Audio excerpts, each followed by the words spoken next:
You're listening live to Rightside Radio with Phil Williams. It's hard to go wrong when you're on the right side. Rightside Radio. Solid, conservative, and just plain right.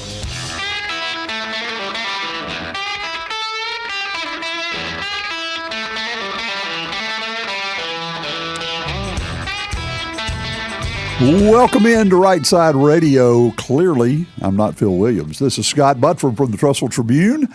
I've been with you guys before. Happy to be with you today. We've got a lot going on in the news. As usual, for this week, we're still following everything going on in Israel and the Gaza Strip, and now a lot of activity in the northern border. So things are not getting better there. They're getting worse. 2 U.S. hostages were released today. That's a positive, not enough, but it's a positive, and we'll take them where we can find them right now.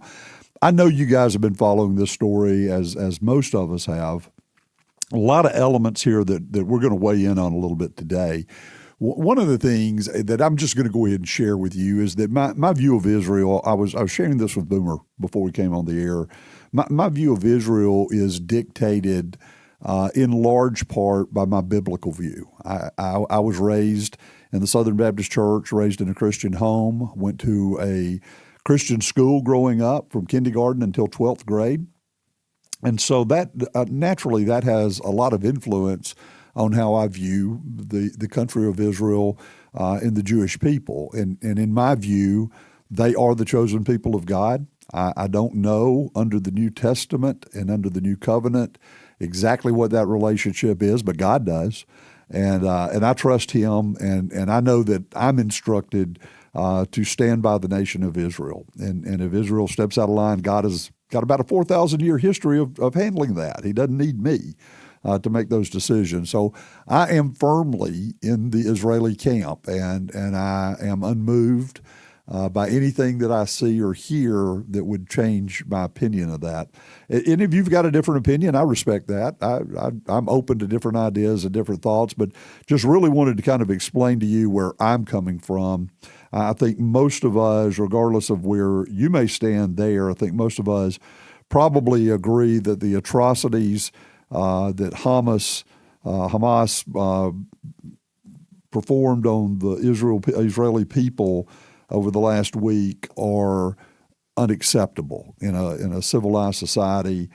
Killing civilians, killing children, killing women who are not military targets, not involved in the military, is not acceptable. And as a country, I hope the country I live in never stands for that sort of thing. I wanted to run over with you our lineup for today.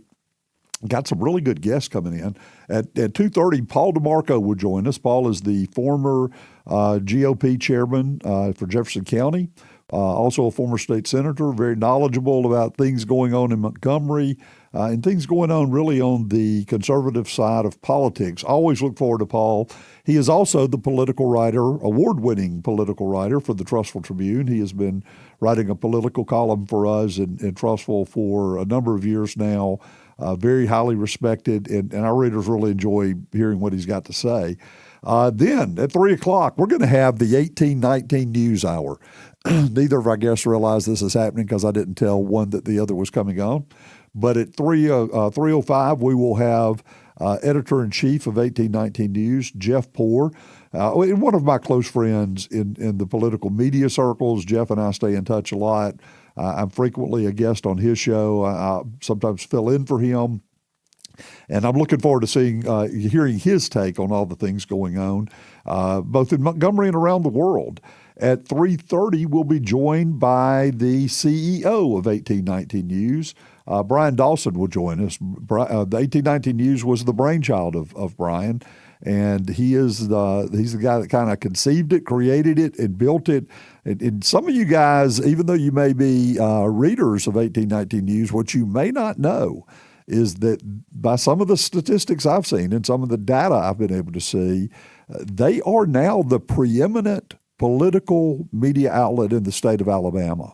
And I know that there are probably some other entities that would like to claim that, but the truth is I think their readership has now grown to the point that they are the strongest political voice in the state.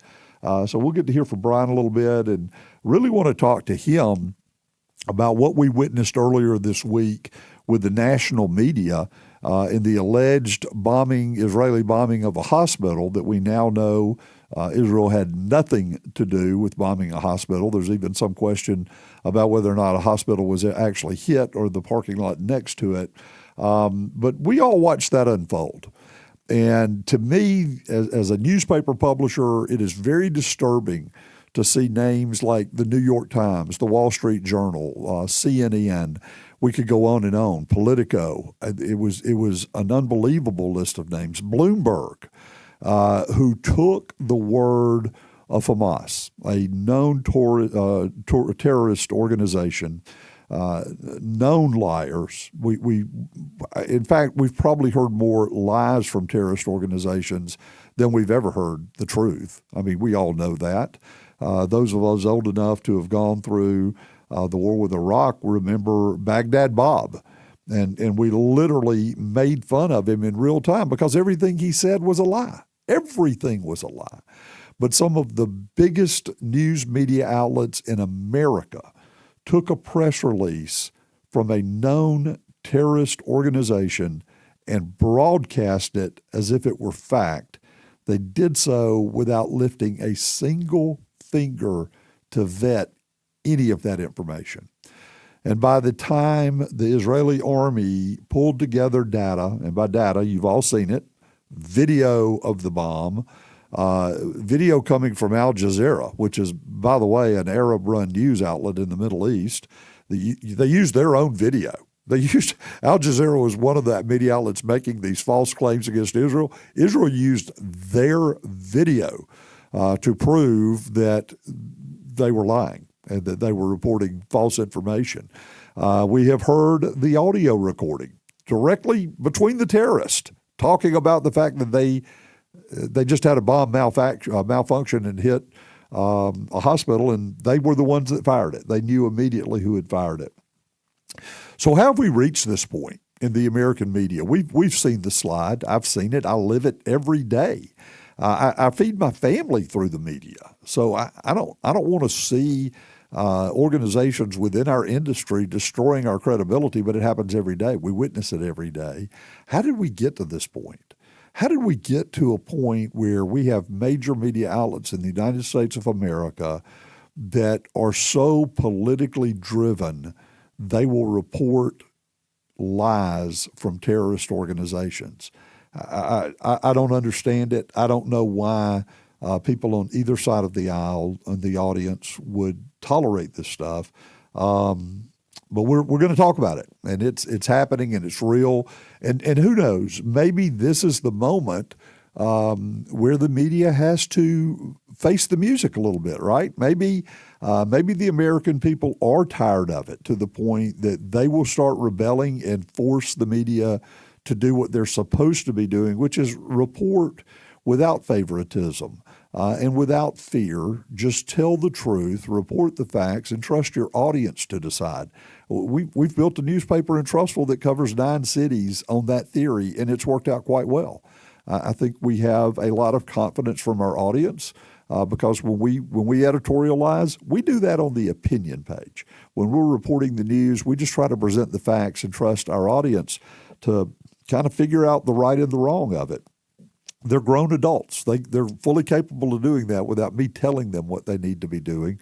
I think that's worked out, and I think that's what we need to get back to in the media in this country. So hopefully we will get there. We are in a very interesting position in the news industry. We are one of the few industries, maybe the only industry, that the United States Constitution dictates certain freedoms for our industry. We are protected by the Constitution. Freedom of the press is expressly written into the Constitution. But you know what? With every freedom, every single freedom, there comes responsibility. And what we're seeing in the media is they want the freedom. They want to rely on the Constitution and the freedom of the press that it grants them.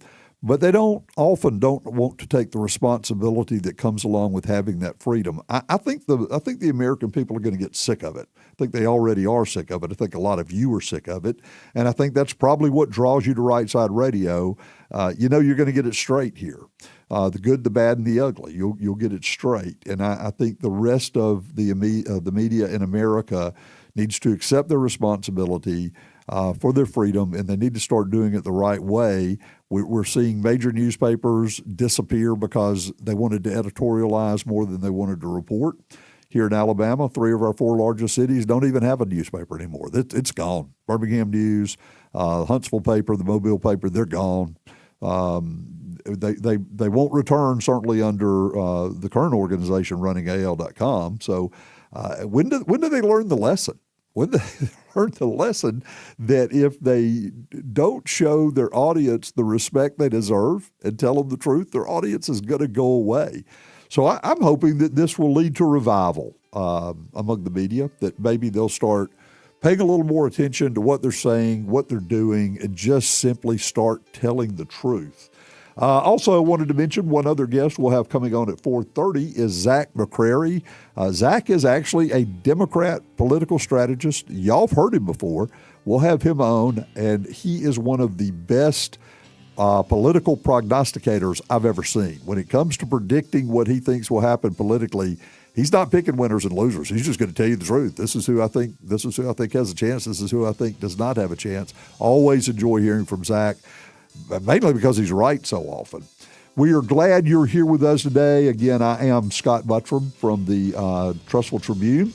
Hope you guys follow our website every now and then. I'm in for Phil today. Excited about this. Looking forward to this. And we will be back right after this break with our first guest.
Welcome back to Rightside Radio. This is Scott Buttram sitting in for Phil Williams. Did I jump the gun there, Boomer? Did I go out over the air with that?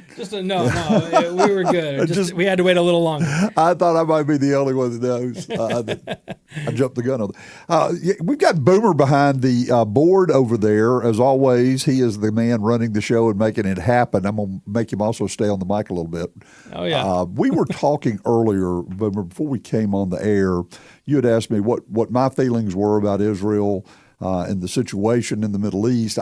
I shared mine, and then I got a chance to also share it with our audience, but didn't get to hear your take on it, and I'm interested. Oh man. There's so much going That's on. That's a loaded question, right? That is a completely loaded question. And we kind of got into this discussion right before the show even started today, and I believe I stand where you stand, and I believe that Israel is God's chosen people. Right.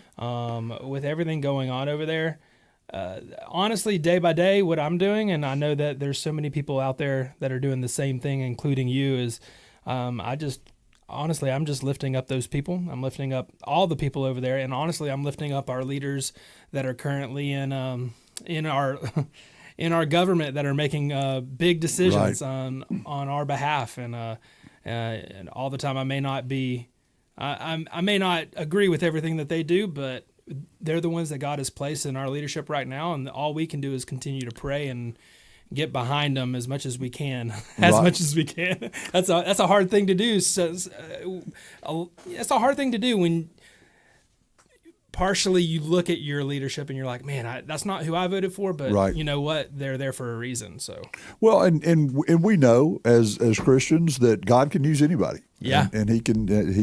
We are all at His mercy, whether we acknowledge Him or acknowledge that fact or not. We are.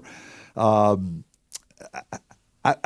like you. I'm praying for our president. I hope he makes the right decision. My confidence level is not really high with this president, but that doesn't mean things can't work out for the glory of God. Absolutely. I believe they will.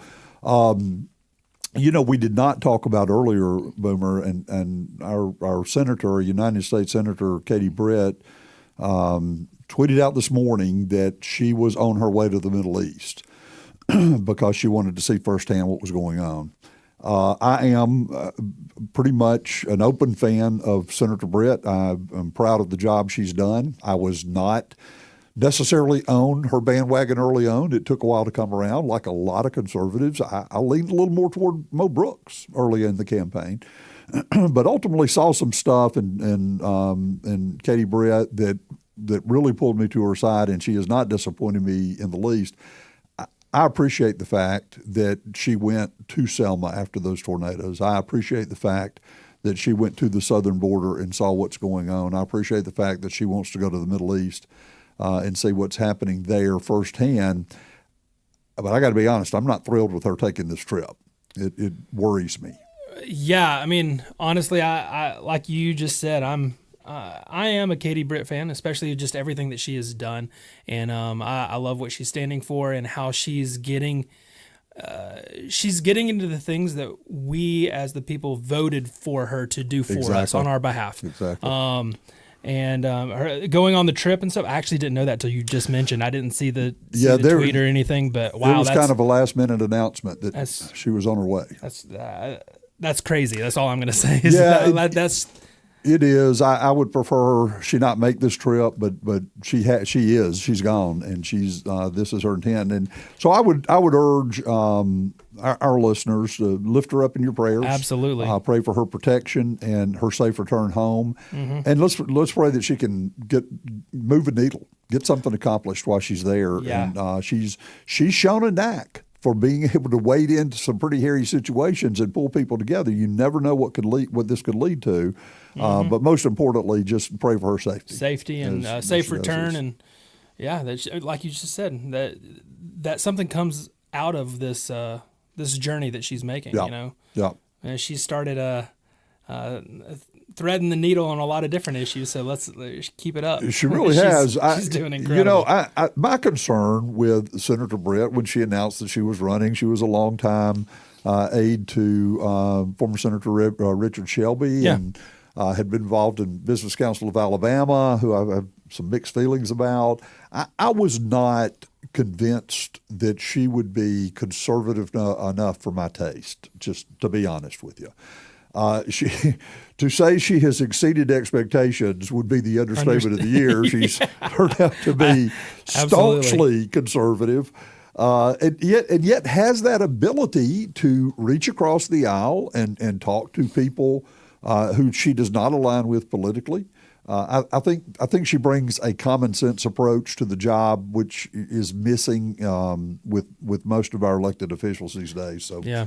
I mean, on a little bit of a lighter note, I'm surprised that her husband didn't ask her to wait till at least after tomorrow because of the big game tomorrow. I mean, I didn't think on about a little that. lighter note, I just wanted to say to bring that up. It is Tennessee week. It is Tennessee week. Senator, what are you thinking? And who knows? Maybe she plans to be back by kickoff. Maybe. But I can tell you, do not doubt that she keeps up with her college football team, because she's texted me the morning after a game before, and she had been watching. There was no doubt about it. Hey, we're gonna slip away again, and when we come back, as I mentioned earlier, we'll be joined by Paul DeMarco. Paul is the former GOP chair for Jefferson County, as a former state senator. He is the political columnist for us at the Trussville Tribune. Looking forward to hearing Paul's take on a number of different issues, and hope you will stay with us and just suffer through the day with me, man.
Welcome back to Rightside Radio. I am joined now by Tribune political writer Paul DeMarco. Paul is the former chairman of the Jefferson County GOP and also former state senator. Paul, thank you for joining us.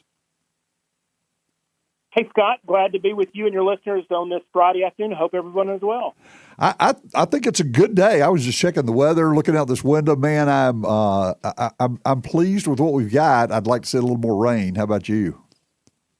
Yeah, I just came from outside. It's actually a little warm outside. It's kind of back and forth. I think it's supposed to be a warm weekend, so a lot of football, a lot of going on this weekend. Yeah, so I hope everyone enjoys it.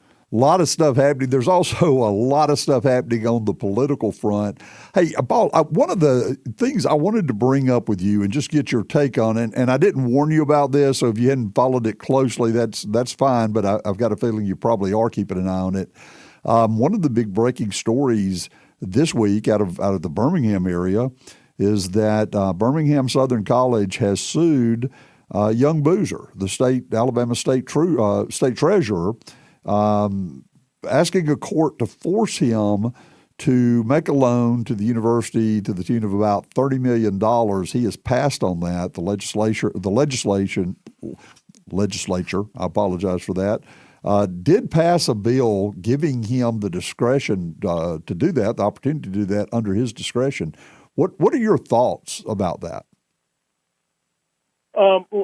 I have heard it. I've actually heard from a number of folks about it as well. What's interesting is I think from the very beginning, the state treasurer, it doesn't sound like really was in favor of doing this. If you recall, he asked the attorney general for an opinion about it. Right. And I can't recall if that was right after it was passed. And now we're getting this. I know there was some issues. Some banks had some questions about it.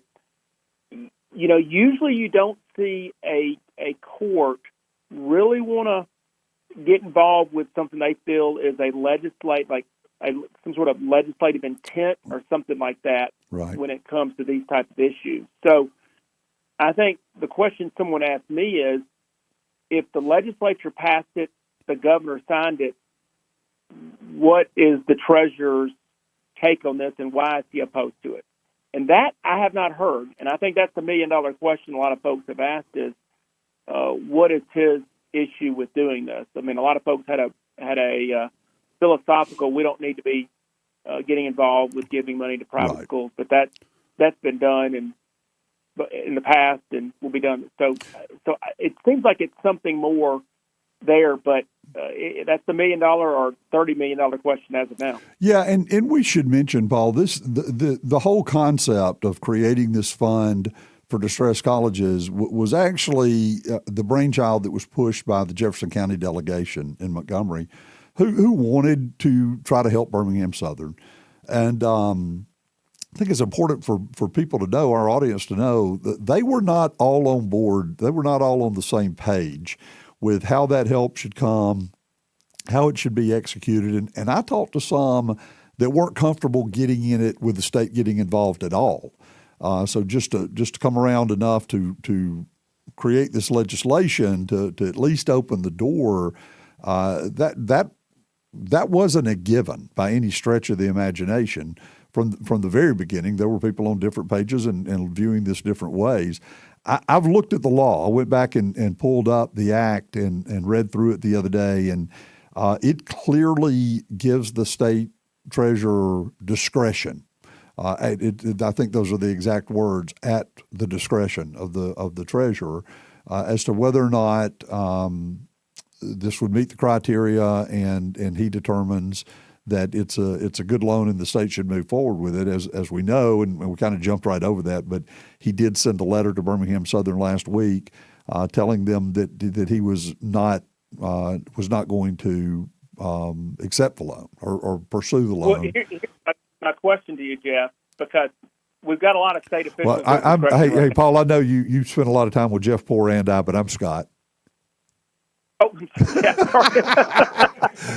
And for our listeners out there, Jeff is next. He'll be up at the top of the hour. But right now, we've got Paul here. Scott, sorry about that. You'll have to joke with him about that. Scott, did the treasurer say what was the reason behind? Because look at the state Department of Transportation. Yeah. He has a lot of discretion, and the question is, when you're giving you've got the authority to move forward, is you've got the discretion, but what is the rationale behind your decision? And I think I've heard from some folks from Birmingham Southern, like that's what they're trying to get to the bottom of it.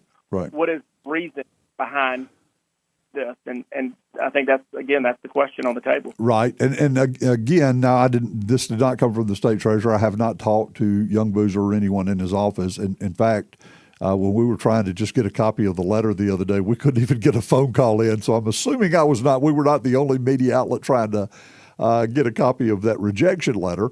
So this information does not come directly from the state trooper's office, but I will say it comes from a very well-placed source with knowledge of what's going on. My understanding is there were several factors. I guess I should back up and also mention that the treasurer, Young Boozer, had looked at this while the legislation was being considered. He had already started looking at the situation, and he expressed concerns to legislators about whether or not this would be a good loan or a good decision for the state. So he had already seen information that raised concerns. But specifically, what I'm being told is that the value that the university placed on the campus as collateral did not match up with the value placed by professional appraisers and bankers who had looked at the same thing. And it was quite a bit off. I also understand that the university, or the college, I guess I should say, already has a substantial loan with Service First Bank, which is this is all mentioned, I think, in the legal papers that were filed in the lawsuit. They've got a substantial loan there, and a lot of what they were planning to use for collateral, Service First already has first position on that. So it kind of put Alabama second in line should things go bad and the loan not get paid, and then the value not matching up to what the university felt like their property was worth. And then there was also a factor of Birmingham Southern had presented a plan, of how they would pay it back and how they envisioned things working out. And one of those, they listed an enrollment number that they anticipated, and then they came up short of that number. So those are the reasons I'm hearing from some pretty good sources that say this is what the treasurer looked at and this is what made him uncomfortable with pursuing. I think the simple answer to all of that is he didn't think this was a good risk for the state. Well, and let me say, look, I am not going to fuss at anybody in state government who says let's be fiscally responsible, because trust me, we got enough. Yeah, you preached that sermon for a long time in Montgomery. Yeah. I mean, look at where all the money being spent on talk about expanding an ABC warehouse, and right. We can look at some of the issues of the prisons, and we could go on and on and on and on about all the money being spent. So I don't fuss about that. I guess the question is, is there a way to work this out so that the parties sit down, or is this just going to not, because again, getting a court involved, and Birmingham Southern, I guess, felt like that was their last regard. Yeah, I think that's the way they felt, that they had nothing to lose at this point. Yeah, this was the only way, because because truly, if the legislation gives the discretion to the treasurer, then that's the way the legislation was drafted. Right. And you've got intent to that legislation, and a judge would be really. And I think, don't we talk about judges who are coming in and acting as legislators, not judges? That's right. That's right. We've got an issue. We, as conservatives, we have a real issue with judges that want to legislate from the bench. We do. So then you go back to the legislature and say, if you indeed want them to have this money, you need to say, we're giving you $30 million. Because they've done it the legislature's done it with others. I mean, we can look, was it Lyman Ward? Was it Mary? I mean, you can go back and look at some other schools. Yeah. Was it Tuskegee? You can go back and look at some other private schools who have gotten money directly as a line item into the budget. And I think that's kind of where they came up with the legislation they did pass, is they didn't feel like the support was there to just hand them the money. You put your attorney hat on, Paul, and let me share some stuff that the judge asked in a hearing earlier this week, and he's got another hearing scheduled next week. He understands the urgency, and he is moving as quickly as possible. But let me throw something that he mentioned in the hearing this week. I think this ties right into what you were just saying. One of the things the judge asked attorneys is it clear that I've got the authority to even rule on this? He is looking at the treasurer's immunity that he has from being in office, but he asked specifically, do I even have the authority to address this? He also pointed out that the legislation said the treasurer has the discretion, may exercise, and he pointed out that could have been changed to shall had the legislature wanted to force the treasurer's hand. They intentionally used the word may instead of shall. You're an attorney. How big a deal is that little word? Well, that's when we talk about when you're down passing legislation, and that's why if a bill passes the House and it changes by one word in the Senate, it's got to go back to the House. Every word matters. Every punctuation matters. When it comes to legislation. When you were a legislator, and I apologize for interrupting, but that just really that intrigues me. When you served in the legislature, were there discussions over one word like that? I mean, did law get down to that minutia? Well, you just used the word may and shall. Yeah. Look, we talked about legislation regarding the Jefferson County Commission and the county manager. Some folks said, well, let's give them the discretion to have a county manager. I'm like, no, we're going to mandate it that they have to have a county manager. We've got to change the form of government in Jefferson County. I mean, what more do we need to see? What more evidence do we need to see the system is not working? And that was a big debate about authority versus mandate. Those are one of those. Yeah, and those are one of those. You were very involved with that process. That was one of the issues that was discussed with the Birmingham Waterworks Board about mandating issues regarding pay and ethics. So may and shall are two of the more important words when it comes to legislation. Wow. So this could come down to something that simple.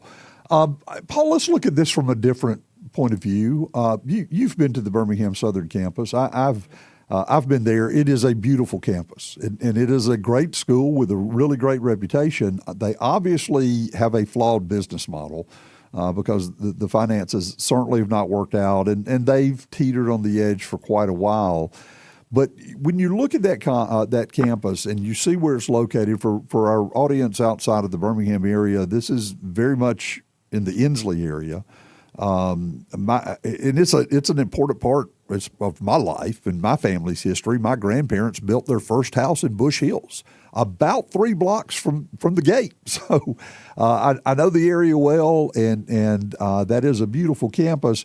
But in that area, if for some reason the state did loan the money, if the school could not pay it back and the school ended up closing their doors anyway because there has been declining enrollment, there's a lot of other problems.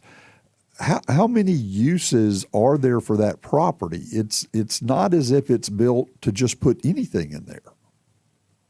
No, my prediction is that it would end up being some educational facility. There's already been some discussion of that. Okay. But look, this could have survived in that neighborhood if it had the leadership. And we've heard the issues with the leadership in the past that where you had accounting issues, you had leadership issues about how to spend money. I mean, look over at Sanford. Right. Sanford is gangbusters for a lot of reasons. They stayed to their mission of being a Baptist school and what they felt when it came to you look at how these universities and colleges around the country, so many of them have become cesspools. Well, and you've got a place like Sanford that says, this is our mission. We're not going to get bullied. Right. We're going to do what They're we stuck feel. with the guns. And guess what?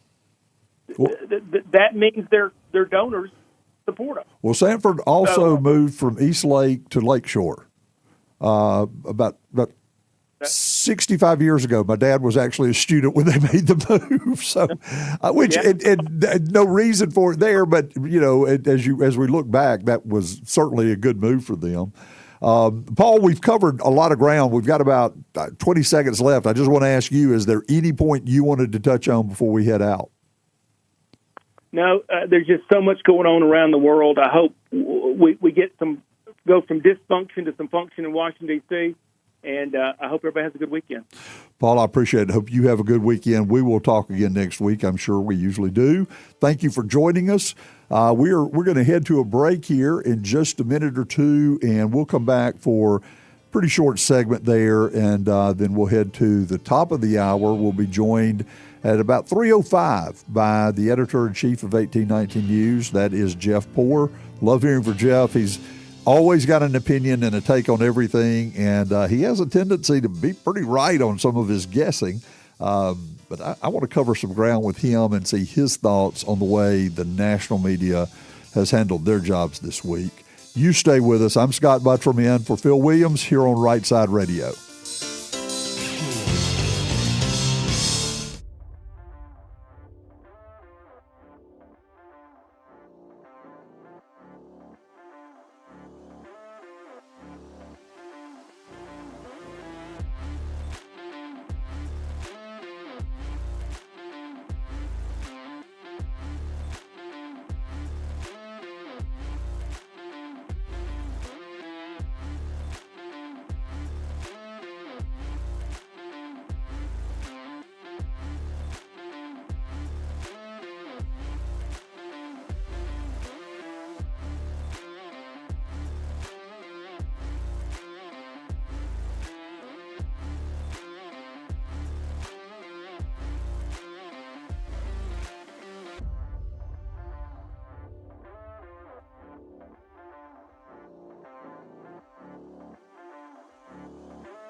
Welcome back to Rightside Radio. I'm Scott Buttram sitting in for Phil Williams today on this beautiful Friday afternoon. And guys, it is absolutely gorgeous.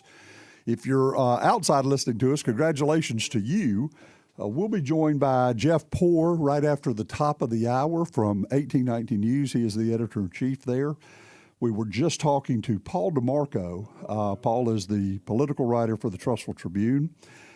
He is also a former state senator and former head of the Jefferson County GOP, so pretty well in touch politically, kind of knows what's going on in Montgomery. We had a good conversation regarding the situation at Birmingham Southern. For those of you who didn't catch it and may not be following that story closely, this week, State Treasurer Young Boozer sent a letter to the school and told them that he was declining to issue them a loan. I think they were asking for, seems like they were asking for $16 million over the next year and possibly up to the $30 million limit that the legislature put on that loan amount that they might be able to do for distressed colleges or universities that had an issue. I also want to mention that according to the information I've received, they were not the only college that requested a loan. I don't know who the other one was, but my understanding is they were also turned down because he didn't feel they met the criteria. He turned down Birmingham Southern because he didn't feel like they met the criteria that they were a good loan risk, is I guess the simplest way to put it. And you may have seen some conversation online through social media. I've seen a lot of comments. I've seen a lot of people that are they're really mad about it. Most of them are Birmingham Southern graduates. And you may ask yourself, why are they so emotional about this? Why are they so animated in their anger over this? And I would just say, stop and think a minute about your years in high school and college, and how important they are. I think for a lot of people, they look back on that, and those were some of the most fun times of their lives. A time where they developed relationships that have lasted throughout their life, may have found a spouse in college and end up spending the rest of your life with that person. And, had you not gone to school there, maybe you didn't meet them. And I understand the emotional side of this. I do. I mentioned earlier in the show that I went to a K through 12 Christian school growing up and felt like I just had a great opportunity to be there. Hey, that closed down several years after I graduated. It closed down, and I miss not being able to go back there and renew those relationships. But the truth is, the relationships have remained. I watched my daughter-in-law, who played basketball at Montevallo. I saw her when Montevallo shut down, and that was a tough time because she had such great experiences and developed such great relationships there. So I do understand the emotion involved, and I get it. When people are upset that this didn't happen.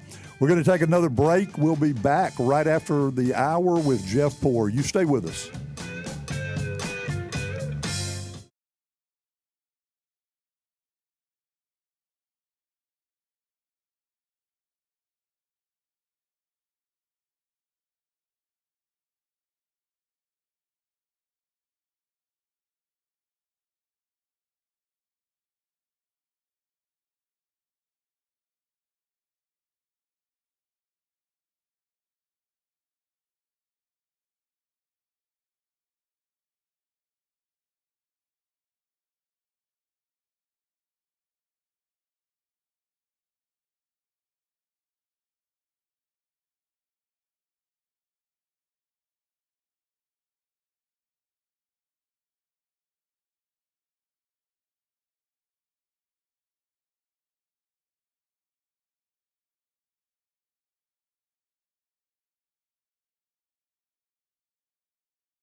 It's hard to go wrong when you're on the right side.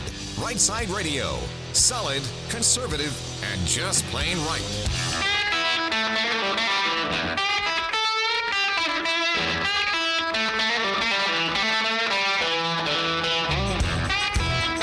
Welcome back to Right Side Radio. I'm Scott Buttram from the Trussville Tribune. I'm sitting in for Phil today, and we are ready to start our 1819 News Hour. At the bottom of the hour, we will be joined by 1819 News CEO Brian Dawson. Joining us now is 1819 News Editor-in-Chief Jeff Poor. Jeff, how are you today? Doing well, Scott. How are you? I'm doing well. I mean, you know, I can't believe I'm trapped in a studio on this beautiful Friday afternoon, but we didn't know it was going to be so nice today. No, and well, here we are. We're doing our civic duty. We are backing up Phil. Does Phil ever fill in for you? Does he ever back you up? I'm just curious. Does this go one way? No, I don't. You and maybe Joey. April Marie Fogel used to, but I don't take many days off. You don't, and you work from anywhere. People should know you might very well be doing a show from a hotel room. Yeah, well, so during session, I'll do one day a week. I'll do the show, and usually it's like this. Like my show's on 9 to noon, and I always get a hotel that has a noon checkout. So the show wraps up at like 11:57, and you should see it. It's like an art of like packing all my radio gear up within that 3 minutes before the bell rings. Well, you're the most organized guy in conservative talk radio, so I'm guessing you've got everything packed except the microphone and the laptop by the time the show ends. Yeah, usually if you go down to State House, like if you're going upstairs in the Senate, they make you wear a tie. If you're just going to the house, you just wear jeans and a dress shirt and a jacket. But for some reason you have to wear a tie. Now, there's some reporters, if you could take a break from showering for 2 months and still get in and out of the Senate, but don't dare come up there with blue jeans. You and I could both name names right there. I think we know people that have been accused of bathing about once a month. Yes. There's one individual in particular, and I don't know, like, for years and years and years how that individual has, like, survived. But such as it is, that's where we're at. Well, we just had Paul DeMarco on. We spent some time talking about the Birmingham Southern situation. I'm just curious, and I'm not going to ask you to put a lot of time into that, but have you heard anything today new or different on that saga? Like, my understanding is they just exaggerated their balance sheets. Yeah. And, like this seems like way too risky of a bet. They're going to have to come back with different terms. I had Senator Elliott on my show today, as I do every Friday. Yeah. And that's what he thinks is going to happen. They're just going to have to do a do-over and figure this out. Well, I think that's interesting, and I think some of the dialogue coming from the college right now raises more questions. If I'm the guy that's got to make the decision on the loan, some of the stuff I'm hearing coming from them at this moment in lawsuits kind of confirms that I may have made the right decision by not handing over several million state dollars to these guys. I mean, I understand being in financial straits, and clearly they are. I mean, a lot of people have looked at it. I think they've been pretty candid about how they got in that. They had a president that overspent on capital projects. Enrollment has dropped. A lot of things have contributed to where they find themselves. But, Jeff, they're out there. Their attorneys are on the record saying, if we don't get this money, we've got to close at the end of the semester, which we're talking about 6 weeks here. If you're in such dire financial straits that you can't even make it to the end of the academic year, how is that a good loan risk? Exactly. Like, and this isn't like a very big student body. I just, how bad are things really? Well, they're down to under 750 students. We know that. Yeah. Like, would you send your kids there right now? Probably not, because I would have to anticipate moving my kids next semester or next year. Well, tell me how this sounds. University of Alabama at Birmingham Southern. Well, I'd probably tickle you as an Auburn fan just to see that happen. I mean, like, what else is a viable solution? Yeah, and Auburn University at Birmingham Southern or whatever it is, state's just got to take this over. Or this is it. It goes by the wayside of like Judson College or something. Right. Well, and that was interesting to me. The state does have Marion Institute, which they did take over. That was a private school, but they got in trouble, and the state took it over, and it has worked out well. But right across the street, you had Judson College, who got into a financial bind, and I mentioned earlier that's my daughter-in-law's alma mater. She played basketball there. Very emotional when it shut down. But the state did not step in and save Judson, even though they had a state college directly across the street.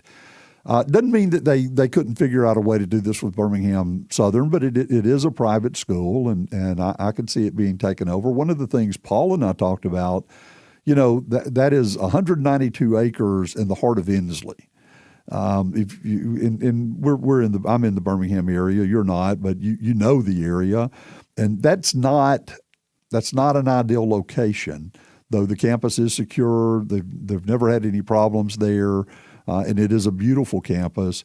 But what else could that property be used for other than an educational institution? I just don't see many other opportunities in that Birmingham parcel. Birmingham City schools could buy it or something. I don't know.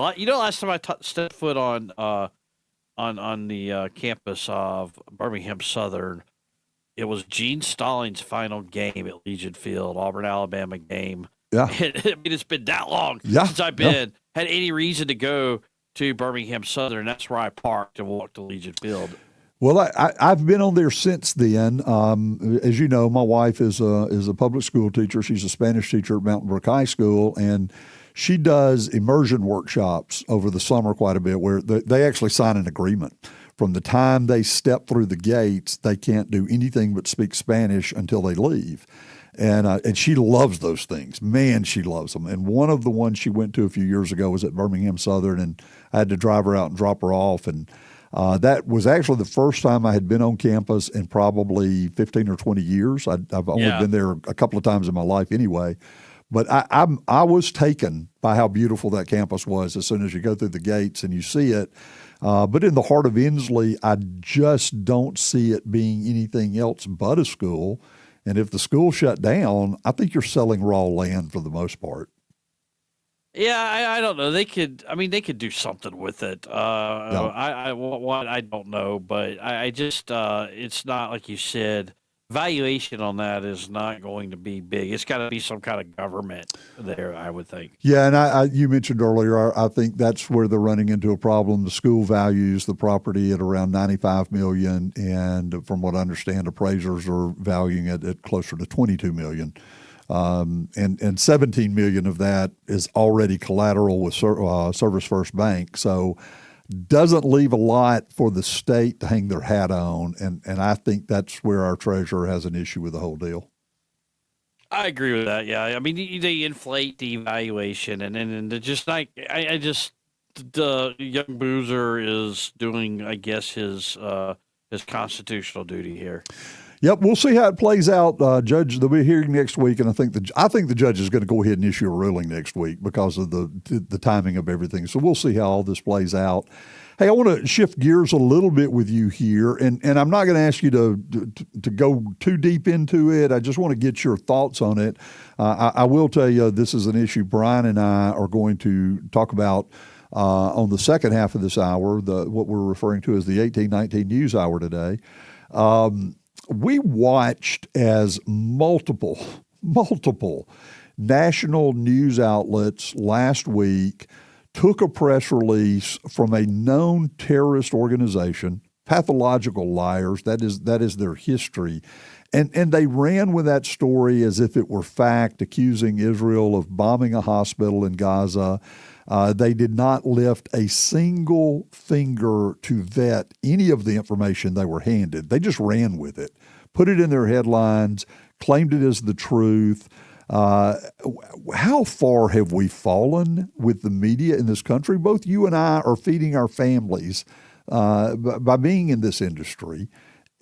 how bad has it gotten when major organizations will take the word of terrorist and treat it as fact? I mean, it's like wish casting, or it's confirmation bias. They wanted it to be true. It was too good not to be true for these guys. You're right. They desperately wanted Israel to be the bad guy somewhere, somehow. It was like a giddiness. It was so weird, Yeah.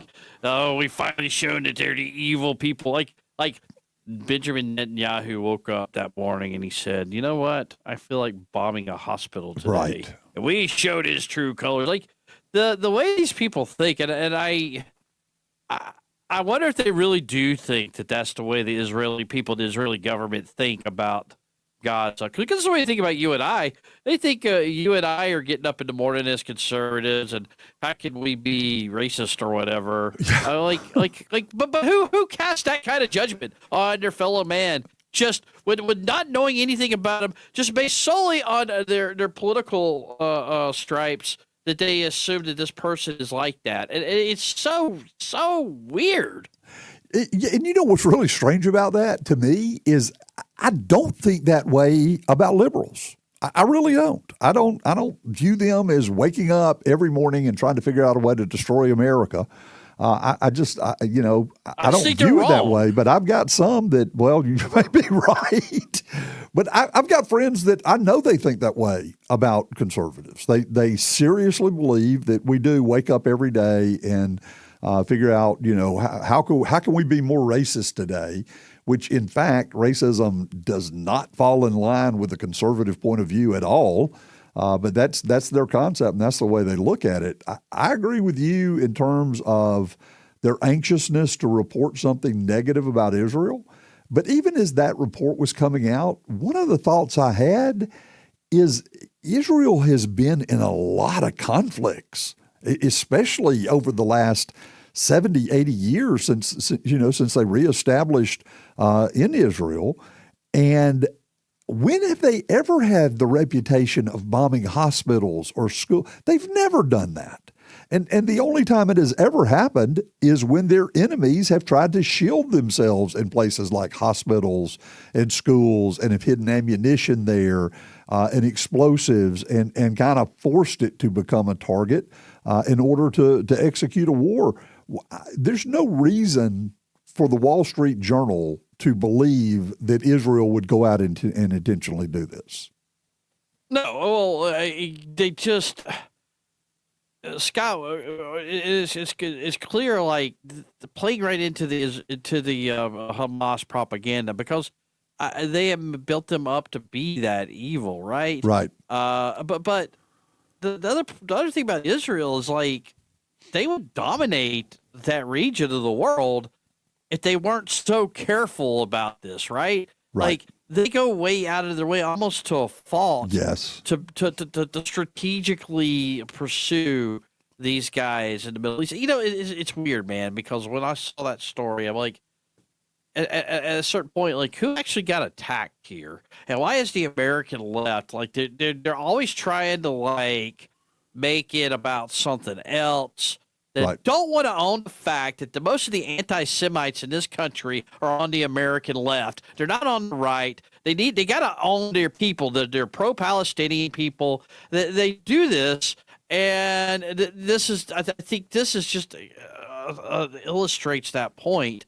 But these guys that talk a big game about inclusion and diversity and all of that, well, you got to put out your home fires before you can't come at us on the right.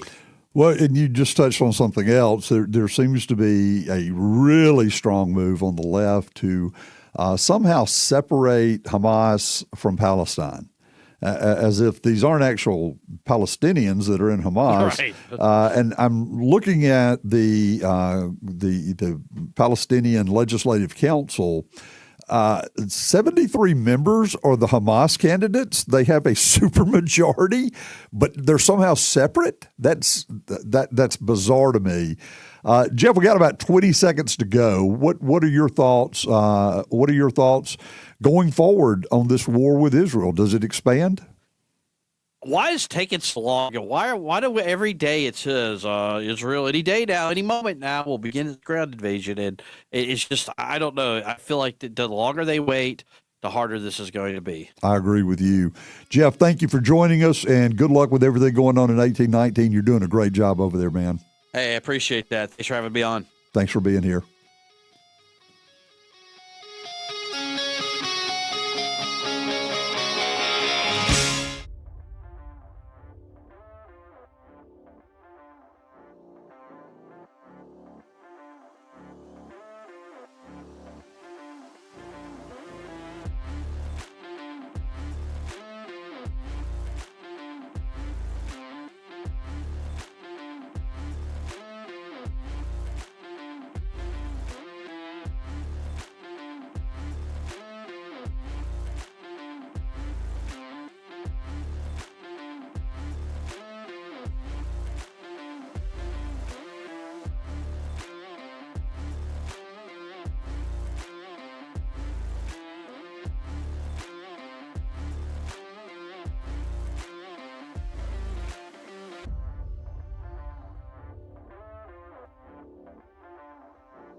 Welcome back to Rightside Radio, y'all. Hey, listen, I tried to join you a little earlier. Boomer wouldn't let me. I try to start the break about 30 seconds early every time. We have heard today. Oh, and by the way, for those just joining us, I'm Scott Buttram. That's why I don't sound like Phil Williams. I'm from the Trussville Tribune, sitting in for Phil today. If you have been with us, you've heard from Paul DeMarco, the political writer for the Trussville Tribune, former state senator, and also the former chairman of the Jefferson County GOP. You just heard from Jeff Poor, editor-in-chief at 1819 News. If you listen to Jeff's show, you hear me there pretty often, which means every time I step in to do a show, I drag Jeff in with me, make him do a segment. I always love hearing Jeff's take on different political issues, whether it's statewide, something localized, or something that's national, international. Jeff keeps up with everything and follows stories as well as anybody I know. I really, really enjoy hearing his take and his opinion on different things that are going on in society. Tend to agree with him an awful lot. After our next break, which is coming up very shortly, we're going to have one of my favorite people. Brian Dawson is the CEO of 1819 News. We've jokingly referred to this as the 1819 News Hour because we've got two of those guys joining us. Brian had a vision, started 1819 News, and I had the opportunity to meet him actually right before it got off the ground, and just could not be more impressed with what they've done and how they have gone after the media market in the state of Alabama and the success they're having, because you guys are responding. Y'all like them, and you're reading them, and you're checking out those stories, and you're doing the right thing because they're doing a really great job of bringing the news that you want to hear. So you're going to get to meet the guy who started it all, created it in his mind and went with it and has had serious success with it. We're excited for him, and I'm excited to bring him on and for you guys to hear him right after our next commercial break. We'll move on with that. Speaking of which, Boomer's playing music in my ear, and that usually means we're going to take a break for a few minutes. We'll be back. I hope you'll stay with us on this beautiful Friday afternoon.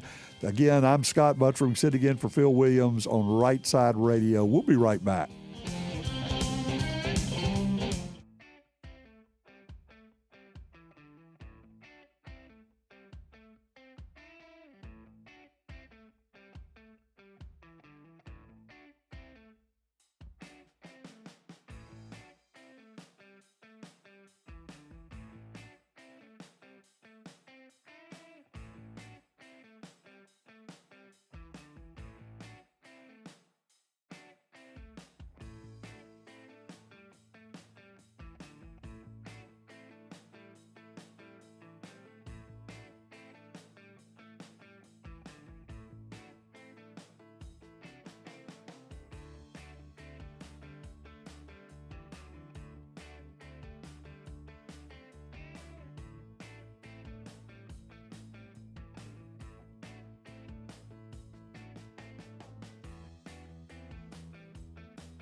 welcome back to Rightside Radio. I'm Scott Buttram from the Trussell Tribune, sitting in for Phil Williams today, and we're glad you're joining us. We are in the middle of what we have kind of not jokingly referred to as the 1819 News Hour. You just heard from Editor-in-Chief Jeff Poor. Now joining us is the guy who had I guess you could call him the brainchild of 1819 News. Brian Dawson, he is the CEO and the guy who dreamed this up, created it, and it has now become a mammoth force in conservative news in the state of Alabama. Brian, thank you for taking the time to join us today.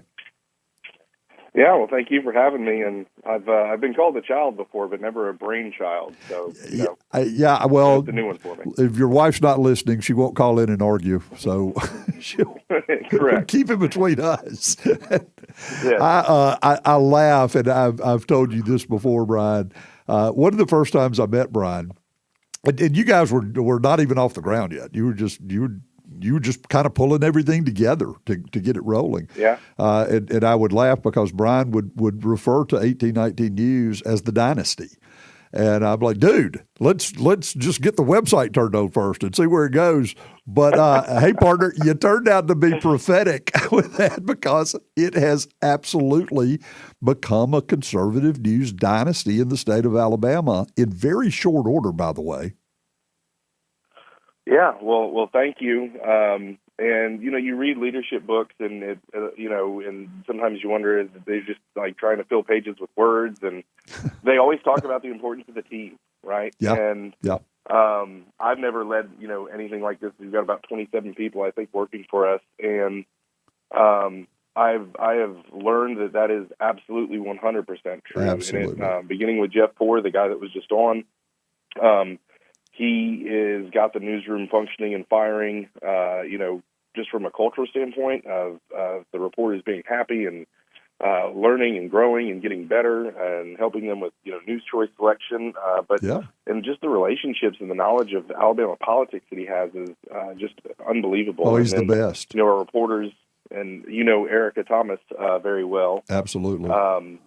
And she sets the standard for what we expect of our reporters. I always say, 1819 News, the secret sauce, what sets us apart in a journalism world filled with getting press boxes in your inbox and waiting for stories to come to you, and that's kind of how news is done these days.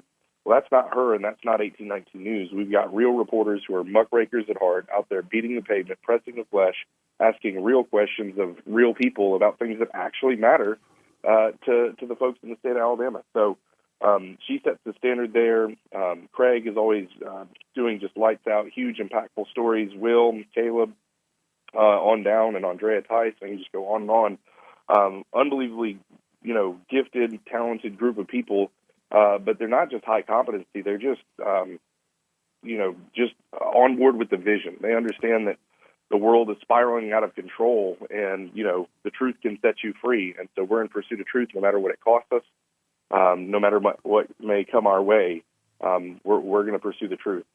You and I do talk a lot, and you've become a very good friend of mine in this industry, and I think we share a lot of the same management philosophies and styles.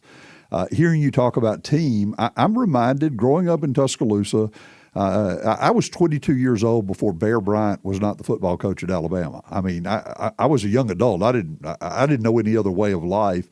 And, we hung on every word that the man said, especially that involved football. But we also hung on every word when he talked about his philosophy of life and how you deal with people. And one of the things I remember so specifically was him saying, every time I hire a coach, I'm trying to hire a guy smarter than me. Because if he's not smarter than me, what good's he going to do me? So, I think you and I kind of feel the same way. If I know people in management who don't want to hire anybody better than them or anybody smarter than them they consider it a threat. I want everybody I hire to be better than me. That's what I embrace. Makes my job easier. Yeah. I mean, I don't want to have to retrain everybody that comes in. I want to find somebody that can teach me some things. And I think that's why you've had the success you have had with this 1819 News staff. You've gone after some of the best, and you've landed them, and they've done a great job. Erica was with us at the Tribune for, I think, 3 or 4 years before she moved over to 1819 News. I knew what you were getting. You got the best in the business, in my opinion. Amen. Brian. Yes, sir. And go ahead. One of the things that I wanted to talk about, and you and I talked about it briefly, and Jeff and I touched on it. I told him you and I were probably going to discuss it a little more, so we didn't go, we shared our opinion, but we didn't go too deep into the weeds on this. Earlier this week, we watched some of the biggest news outlets in America. CNN, the Wall Street Journal, the New York Times, the Washington Post, Bloomberg. We could go on and on and on. Of great folks. Yeah, very impressive. Decide to take a press release from a known terrorist organization, known pathological liars, and without vetting a single claim in that press release, ran it as their headlines that Israel had bombed a hospital in Gaza. Within hours, the Israeli army presented documented, irrefutable evidence that they did not bomb a hospital. They did not bomb the parking lot, is actually what it turned out to be. They had nothing to do with it.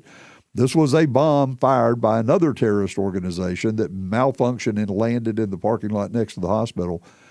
What point have we reached in media when we have major outlets that will accept a press release as fact from a terrorist organization and then run with it and present it to their audience as fact? How bad have we fallen? Yeah, and I think the biggest thing, there's no propaganda like war propaganda, right? For one, and I've not been in the news business long. I've been in a news outlet for 2 years. I've been in conservative media for about 10. Right. But everyone knows. You want to get it first, but first get it right. Right. And so the temptation to be the first one to press with the war propaganda, right? Well, the first thing you need to understand if you've been watching news and war and any of this stuff for any period of time is that the likelihood of you getting a report that quickly that especially from a terrorist organization, that it might be propaganda, right? That's used to weigh on emotions, but it's not just terrorist groups sending that stuff out and then radical left outlets picking it up and running with it. The elevated heat and pressure of this situation. You saw it when they said that the 40 babies were beheaded. Right. When in the original attack, and Ben Shapiro and all the guys at the Daily Wire just ran with it. Oh yeah, it's all over. They're killing babies. Our babies off. We've got to go in there. And again, I get where he's coming from, but that came out a couple of days later that is, the Israeli, I think it was IDF or one of them came out and said, we actually have no evidence that happened. Right. Right. And so everyone needs to take a deep breath and realize that, let the dust settle a little bit before actually passing a solidified report. Or you can say, hey, we're waiting to confirm, but reports are coming out, something like that. But to just write it as though this is absolute gospel truth, knowing that war propaganda is what it is, and not just taking a deep breath and trying to connect some dots and figure things out before running to the press or printing. We even had one CNN reporter who had not seen the bombing site, had not seen anything firsthand at the time that he made this comment, that went on the air and said, well, we don't see Hamas bombs doing this kind of damage. This damage could only be done by an Israeli bomb. And as it turned out, the guy had not even seen the bombing site. He had no idea what it looked like, but he's on the air making that claim. Had to be basing it entirely upon the press release from the terrorist organization. So that just boggles my mind. Brian, we're in an industry, and you and I feed our family from being in the media. This is how we take care of our families and how we earn our living. We're in an industry that is uniquely protected by the United States Constitution. I mean, that's pretty rare. Our grants to exist are granted from the Constitution, and we specifically have that freedom to go out and do our jobs. But I think you agree that every freedom, there has to be responsibility associated with that freedom. And we're watching major media outlets all over the world, especially here in the United States. They want the freedom, but they are completely shirking the responsibility that comes along with it. What's going to happen in our industry if that continues? And could this be a wake-up moment for those media outlets and where they realize they've got to do better? No, they're gone and they're never coming back. And this is why, and it's why we started 1819. And so what you're seeing is the decentralization of news media. And so it used to be ABC, CBS, NBC, Fox, CNN. And that was really kind of it, Right. as far as TV news goes. Well, now you've got Joe Rogan, who hits 50 million people with one of his big podcasts. Elon Musk buys Twitter. Right. And all of a sudden this idea of real journalism comes back again. And real journalism, there's a hunger and a thirst for the truth. And we're realizing how bad these entities have been bought and paid for by corporations, special interests, even used by the government, Right. to manipulate our emotions into doing what it is that they want us to do. And you can go back to COVID and watch what happened. In December of 2019, we were all watching videos of people in hazmat suits in China, like stacking body bags and stuff like that. And like COVID was bad, but it wasn't that bad. And they were using that to like gin up our emotions so that we would be scared to death. And the moment we heard someone had COVID, we would just do whatever the government told us, right? Right. On into how they did January 6th and made that look like, and it was January 6th was bad, but they made it look like it was way worse, and they used media to do it. And, whether it's Russia collusion, all of the things that they do, they use the media, and the media is it's just a tool to win over people who aren't paying close enough attention to their side so that they have, popular opinion is on their side so that they have force and they can do with us what they will. And the people are tired of it. And it almost seems the bigger the news corporation, the worse it is. And when you have like your nightly news brought to you by Pfizer, at that point, you just kind of got to be like, well, I'm not sure I'm going to believe anything these people say. But then you have, and again, and it's, I'm trying to think what the girl's name. She was an avid leftist. She was a Jewish lesbian, I think, and she left. I want to say it was the Washington Post, and they ran her out of there because, like, she was anti-Trump, but she wasn't anti-Trump enough, right? And then she leaves and then turns into just this amazing journalist. I wish I could think of her name. I know who you're talking about, and I can't think of it either. Yeah. And she's totally, and the beauty of that is she's totally not on Team Trump or Team Conservative, but the thing inside of her that made her want to be a journalist was the pursuit of truth, and she realized that trumped her political allegiances, and so she just did what she was supposed to do and told the truth, and it got her fired. But now, because she got fired, now we know if this lady's writing this, it's probably because she actually has real, evidence and has went out and searched for the truth, and she's reporting it. I mean, anyone who's willing to lose their job to tell the truth, especially when they hold to that ideology and be kind of killed by their own, as it were, that person is going to tell. Is Barry Weiss? Is that her name? That is exactly who it is. In fact, she was one of the ones that worked on the Twitter papers. Yep. And so, but yeah, and watching the Twitter files was like one of the greatest things I've ever seen in my life. I agree. To just see all of that unfold, and it was all these things, especially guys like us who work in the media. We can sense when things are wrong, and basically Elon came and showed us every single one of our gut feelings about the wrongness of what was going on. We were actually right, and it was hard to imagine that many people were lying to us, that the government was involved in it. Whether it was covering up election fraud or COVID virus and working with Fauci, and it's hard to wrap your mind around, that level. And so when you start talking about Washington Post, New York Times, and all those publications you send, to me, that's all they are, is giant paid-for propaganda machines. Right. They are. And how brilliant was it of Elon Musk to pick three journalists that were all presumed liberal, by the way. That was their reputation, that these were three liberal people in journalism. But he had spotted something else. He, as you just said, he prioritized the truth and reporting the truth over their liberal or their political leanings, and it paid off because these guys ended up being very hard to dispute. Brian, we've got about 30 seconds left. So what is next for 1819? That's a great question. We're so focused on the day-to-day and just exposing things. But I mean, that's really it. Is the year one was build the machine. Year two was market the machine, which is gathering an audience, aggregating an audience and cultivating influence. And finally, year three is monetization, and our monetization efforts are going really, really well. We're a nonprofit news company. You can support us financially on our website. And it's really just building out that monetization model so that we're sustained through citizen support, so that we're working for the people and that we're here. I think of it as planting an oak tree in the middle of the state that's going to be here for generations, providing shade in the form of truth and honest journalism. So we're here to stay, and that's what we're focused on, is just getting up and doing our work every single day. So nothing big or earth changing on the horizon. Just getting up and putting one foot in front of the other and working our tails off for the people of Alabama. I hear you.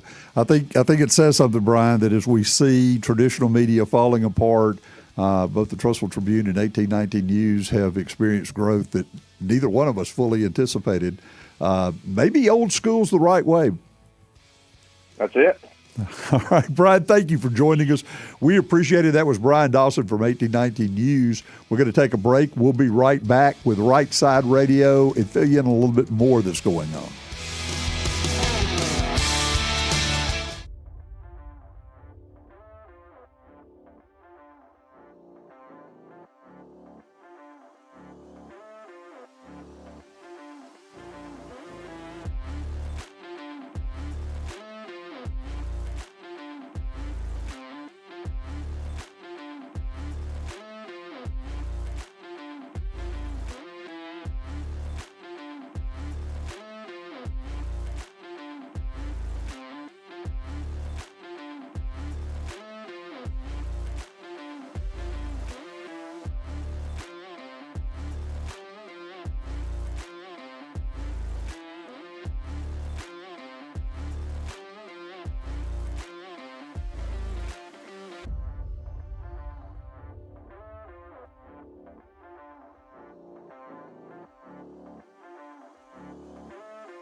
Welcome back to Rightside Radio. I'm Scott Buttram, sitting in for Phil Williams today, and happy to be here. Always happy to be with this audience.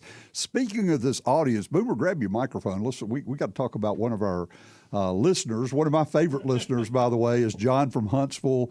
John texted us earlier in the show. We've been so busy we hadn't had a chance to really look at them. John, first of all, thank you for always listening in. Thank you for always being encouraging. You're just kind of a bright light around here, and I appreciate you, my friend. One of the things that John asked about was, do I think Jim Jordan will eventually get the votes to be elected speaker? Man, this is a cop-out answer, John. I have no idea.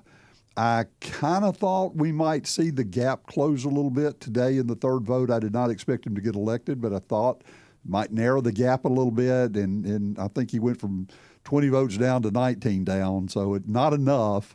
I just think that's really up in the air, and I think that our House of Representatives, the Republican side of the House of Representatives, need to get their act together, get on the same page, and get on with the business of the country, and I hope they make the right pick. So I don't know. It could happen, but I honestly don't know how this thing is going to play out.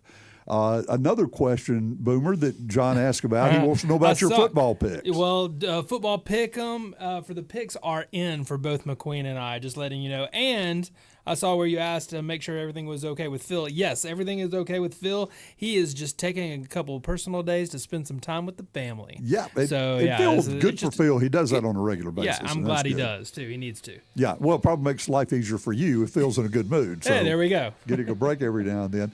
Let me ask you, who was your big pick? Give me your one big pick. Oh, my one big pick for this week? Yeah. I mean, obviously I have Alabama. Let's be honest. We're not homers at all. No, not at all. No, I mean just the normals this week. I don't think I have a big upset or anything. I would have to go back and look.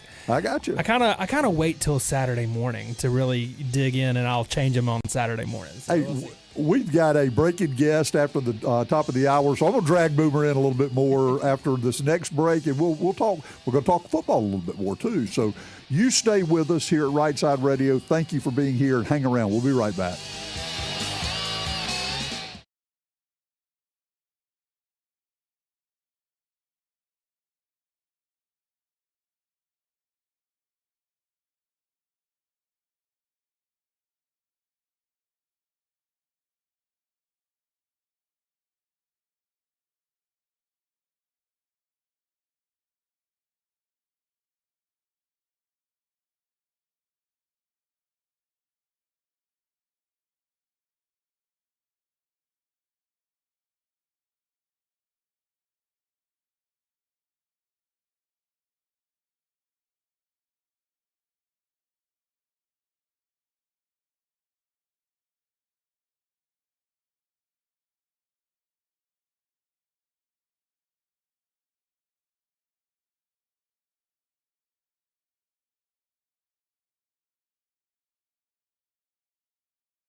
You're listening live to Rightside Radio with Phil Williams. It's hard to go wrong when you're on the right side. Rightside Radio. Solid, conservative, and just plain right.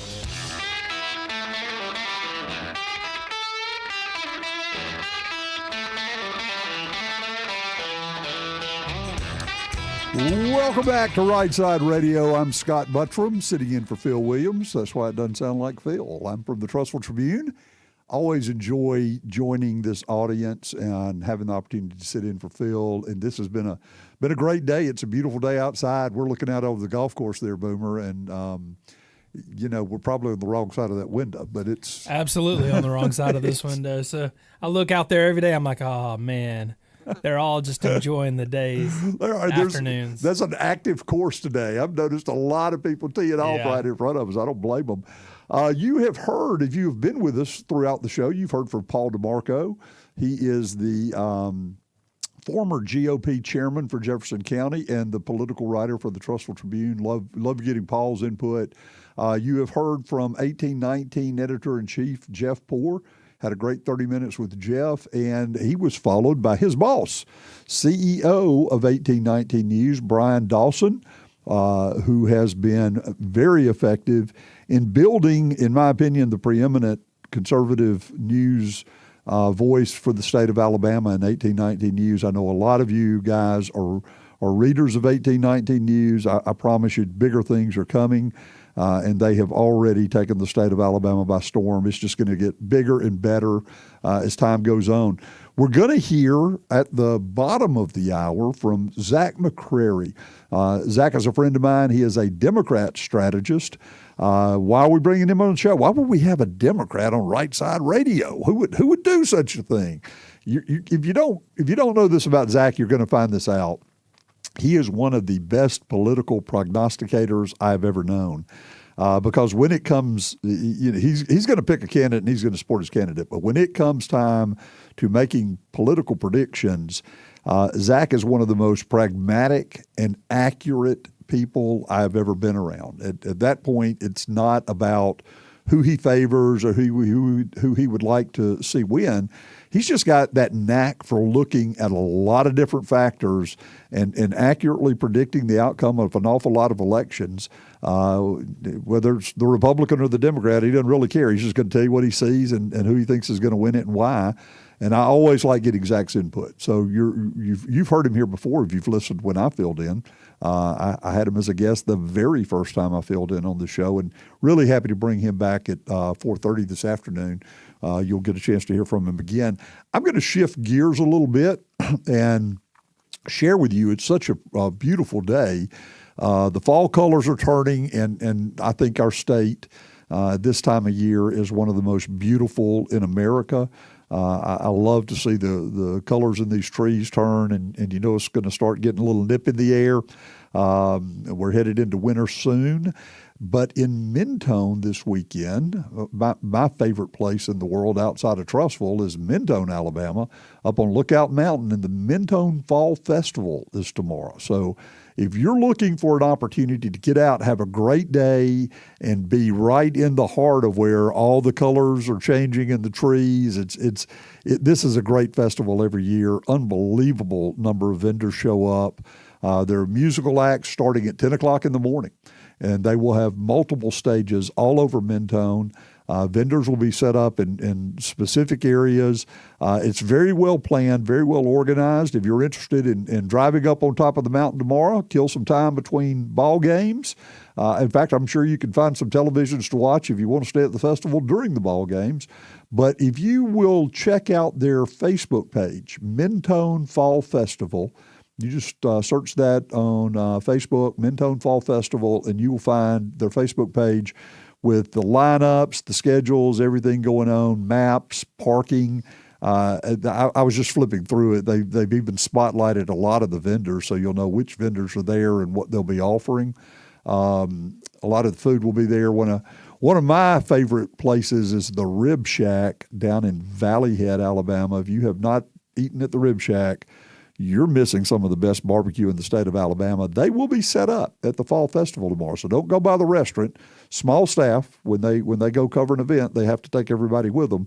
But going up to the top of the mountain and find the Rib Shack, but don't buy too many ribs because he's holding a slab for me. That's my standing order on football Saturdays. Boomer, do you ever eat ribs? Oh, do I ever eat ribs? Of course I do, as much as I can get. So hey, if you haven't tried the Rib Shack, I'm telling you, it's a treat. And it's a Rib short Shack. drive for you. You're not too far. From, no, I'm not. I need to go there. Valley I'm Head. sure I've had it before. Maybe I don't know. I just don't. They're just the best. When people know what they're doing, it makes a difference, and those guys really do. Hey, we were talking earlier about your football picks. Oh, yeah. And in Trustful, we cover 9 cities in Jefferson and St. Clair County. And they're 9 small towns, just to me, pure Alabama. I'm very, very prejudiced, but I happen to believe we cover 9 of the best cities in the state and the best folks in the state. But, the social world revolves around high school football on Friday night. Oh, Friday Night Lights, man. Yeah, that's right. We cover 8 high schools there, so this is a busy time of year. But we've got a huge rivalry game Tonight? Yes, between two Tribune area teams, the Moody Blue Devils and the Leeds Green Wave. Leeds has a storied football history. I mean, multiple state champions. They have really been at the pinnacle in high school football and kind of fallen off. Then they hired Jerry Hood, one of the, in my opinion, the best high school coach in the state of Alabama, active. I think Jerry's the best there is. So he has come in. He has restored the Green Wave tradition, and they will be taking on Moody. And Moody is the up-and-comer high school team. They got a new coach last year, and he proceeded to win every game except one, I believe. His inaugural season had one loss. Okay. Jake Gaines, who had played at middle linebacker at UAB, and then when UAB shut down, he moves over to the University of Georgia, where he promptly became the starting middle linebacker for the Georgia Bulldogs. Now he's coaching high school football in Moody, and the guy knows what he's doing. He's turned that program around immediately. So I have not been in my office all day, but I know exactly what everybody in that office has been talking about all day. I'm sure. Did you go to Westbrook? I did. Okay. I did. So right here in Gadsden. Do you ever go back Rainbow to the City. games? Oh yeah. Oh yeah. We go back to games, and my little boy is there as well now. He's in kindergarten, but I know that I'll be headed back to football games and baseball games and all those things very regularly coming up in the next couple of years. Yeah, so it will become your life. it will. It will. And it's a good way to spend it. I know I had a son that was, or have a son that's 6'6", and he was a basketball guy. And I complained the whole time, you had to drive 2 hours to games and, this is such a taxi. But I would not dream of missing a game. Exactly. I didn't care. I didn't care if he played the whole game or if he played 10 seconds. It didn't matter to me. I wanted to be there. My kid was playing. But I'm going to tell you, the day he quit playing and graduated, Right. I did not know what to do with myself. You had a lot of free time after that moment, I'm sure. You want those days back. You may complain when it's going on, but man, you'll miss them when they're gone. So here's my question. I love Westbrook. I've told you before, it's very similar to the school I grew up in Tuscaloosa. And my buddy Chad has been the strength coach there for a number of years. He's doing a great job. What is Westbrook's big rival? Who is their big rival? Is it Coosa, Christian? Nowadays, I need to find out. Back when I was there, West End was a big rivalry for us. Back when I was there, and that's West End Gadsden. West End, up on the let's see, West End, Alabama. It's right up, going up toward Coleman. Okay. Going up that way, and then Glencoe, that was another bit. I know that's a big game for us now, I believe, and that was I guess closer to the end of my reign, and Westbrook Glencoe became a big rivalry game. But man, now you're making me think about it. Thinking back on those days of when I was there, but I know I haven't been to that many this year. I hear a lot about it, but Yeah. I haven't been to as many as I know that I will be in the future. I think I'm holding out for the future, those future dates. Yeah, well, it's going to occupy your time. I love that we live in a state where high school football is still a big deal. You know, yeah. and they pack the stadium. I know in Trussville, it doesn't even matter. Last year, I think it was last year or the year before last. Coach Floyd has put up some seriously good records since he's been there, but he had one off season, and I think we still packed the stadium for every single game. Nobody cared. They just wanted to be there. Enjoy the atmosphere. Yeah. Yeah, I get it. Oh. I mean, high school football. I mean, in Nashville, because that's where I just moved from just recently, and I was a coach up there for a lot of different sports. I enjoy going to those games up there. I think right now I'm just taking my time off on Friday Night Lights until I have to be there.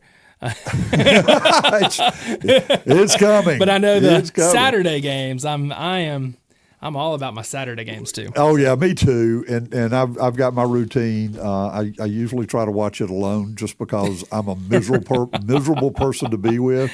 When Alabama and Auburn play, I watch both games every weekend, and it's best to be left alone.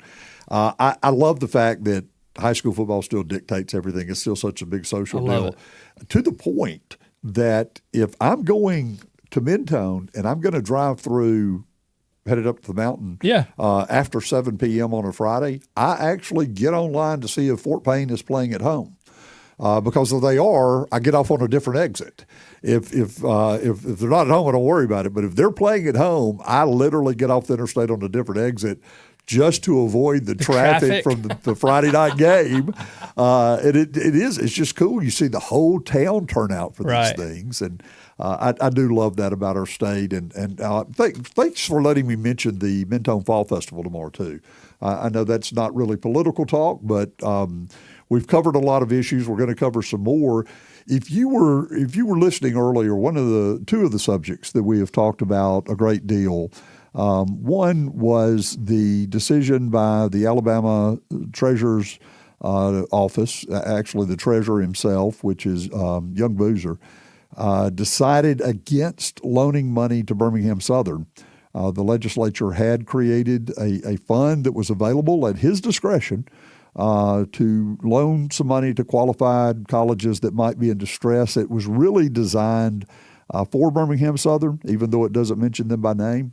I think I mentioned to you guys earlier, we do have information that indicates another college had also requested a loan, and they did not meet the criteria, and that loan was denied to the other college. Birmingham Southern feels strongly that they did meet the criteria. The treasurer disagrees with that, says they do not meet the criteria, and has decided against the loan. Jeff and I talked about that. Jeff Poore and I talked about that in pretty great detail. I think the fact that the school has sued the treasurer's office and has made it clear this is kind of a last resort move, asking the courts to force the state to loan them the money. I think the fact that the school is saying that, their attorneys are saying, hey, if we don't get this loan, we probably won't come back for second semester. We'll have to shut down at the end of this semester. I understand an organization being in financial straits. That just happens. Sometimes it is the organization's fault, and sometimes it's nobody's fault. We do know there's been some mismanagement there, some bad spending decisions made by previous presidents. The school has acknowledged that, said they should have done things differently. They dipped into their endowment when they probably shouldn't have. They acknowledge all that. These things happen. People make mistakes. There doesn't seem to be any malfeasance in terms of somebody embezzling money or putting the school in a bad position that way.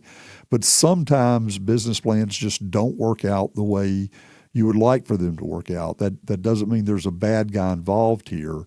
But if you're in financial straits to the point that if you don't get a loan, you can't come back and open your school in 6 weeks for second semester, 6 or 8 weeks for second semester, that may be very telling about the treasurer's decision, that he doesn't feel like it's a good loan risk. for the state of Alabama to put taxpayer dollars into.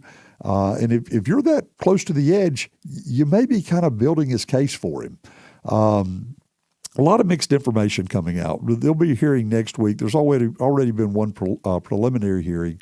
There'll be another one next week. The judge knows that there is a sense of urgency here. One of the things he's looking at, as he stated in court, he's not even sure he has the authority as judge to order the state to do this. And he quoted some of the language in the law that was passed in the last legislative session that seems to indicate that he's asking that question for a good reason.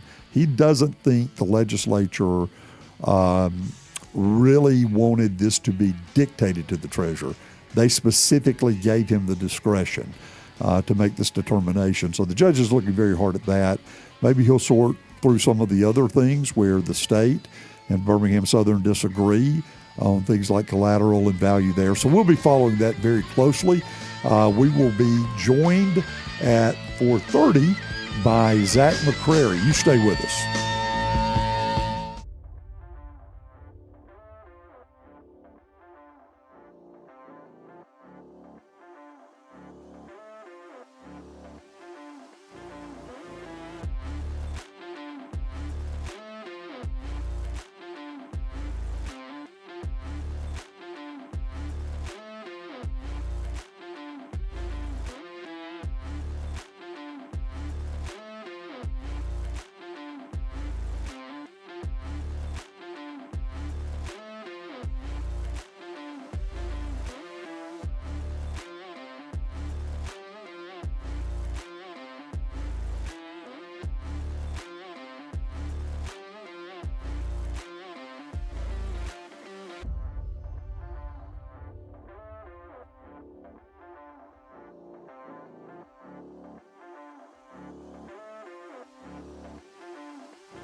Welcome back to Rightside Radio. I'm Scott Buttram from the Trussville Tribune, sitting in today for Phil Williams here on Rightside Radio. Always a pleasure to be with you guys. I was just checking our text messages. Boomer, you're getting a lot of compliments today, man. Joe from Athens, Alabama, says, hey, Boomer, yesterday when y'all were talking about inappropriate books in the library, you played Cat Scratch Fever during the break. How cool was that? Is there a connection between? Sometimes there may be. Sometimes it's just the luck of the draw, and that was actually a luck of the draw one. Because I set up the show before the day, you know, before we start. So you know how the conversation's going to go. So I have no clue how the conversations are going to go. Especially if I'm here. Yeah, and so it's like I just set it up, and then sometimes if I have time, knowing where the conversation's going and stuff, I may throw something in there, but normally I don't because it's a little bit of a different process. So. Well, you know, as a old school boomer myself. Not your nickname, but I'm a literal boomer.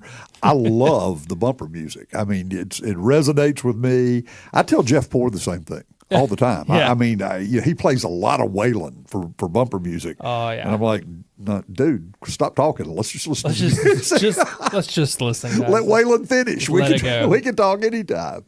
But we've covered a lot today, guys, and we've got another guest that's going to be coming up right after the bottom of the hour, just about 4:32, I think is what we're looking at. We will have Zach McCrary. Zach is a Democrat political strategist, but he is, in my opinion, one of the best political prognosticators I've ever been around. Zach just has the ability to look at so many different factors, some of them tangible and some of them very intangible. But he has got the ability to read the tea leaves in politics as well as anybody I've ever seen. And when he's predicting a winner or loser, he doesn't really care what party they come from. He's just going on what his gut feeling tells him. So you're going to hear from Zach right after this next break.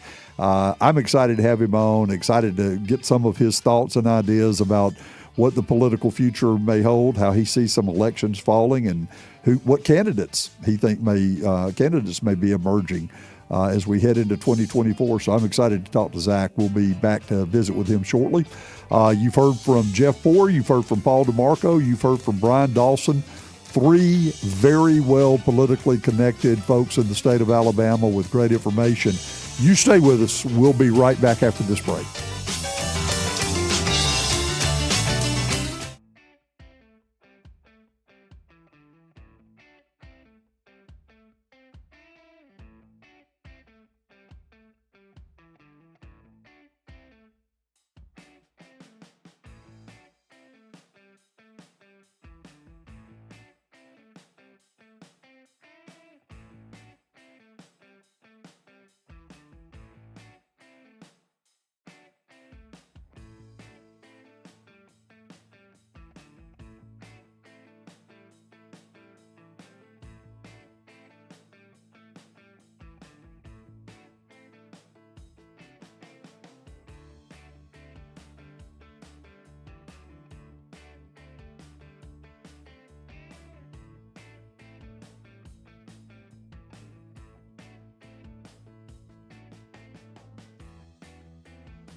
Welcome back to Rightside Radio. I'm Scott Buttram, sitting in today for Phil Williams. We're about to be joined by one of my favorite political prognosticators, even though that's not really what he does. He's gifted at it, y'all. He's good at it. Zach McCrary is a Democrat strategist, but when it comes to predicting elections, I'm fascinated by the way Zach looks at things. I mentioned to you earlier, he considers a lot of tangibles and intangibles, and he when he's making a prediction, he didn't really care if he's predicting the Democrat or the Republican. He's just going to tell you what he thinks could happen here, what he sees. Zach, thank you for joining us, and it's been a while since we've had a chance to visit. Yeah, Scott, so good to join you. Thanks for letting me be part of this. Well, one of the things that I mentioned to you when we were communicating back and forth about you coming on today, and I started thinking after I sent you the message and said, I think we just ought to go with a way too early 2024 prediction segment. It's probably, number one, not all that early because we're going to be full blown into that in just a matter of months. But the other thing I thought, we could have spent an entire show talking about that. Yeah, absolutely. I mean, I certainly have some thoughts on it. Jump in if I'm going overboard. No, you go. I want to hear what you're thinking. Certainly something I look at in my day job as a Democratic strategist, Democratic pollster, and there's some sometimes we call this voters have conflicts or conflicted voters. There's different streams going on, right? But I think we see that in the overall electorate as well. There's all sorts of evidence that this should be a change election, meaning voters are looking to change what they're getting out of Washington. And really, we've been in almost a change generation, going back to 2006, including midterms and presidential years.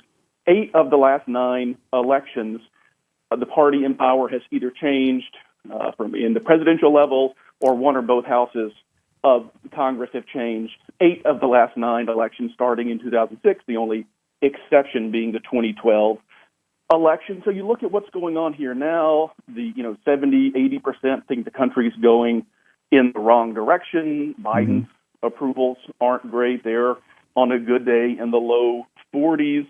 That all the elements should be there for Republicans to do really well in the presidential level, and that should trickle down behind that.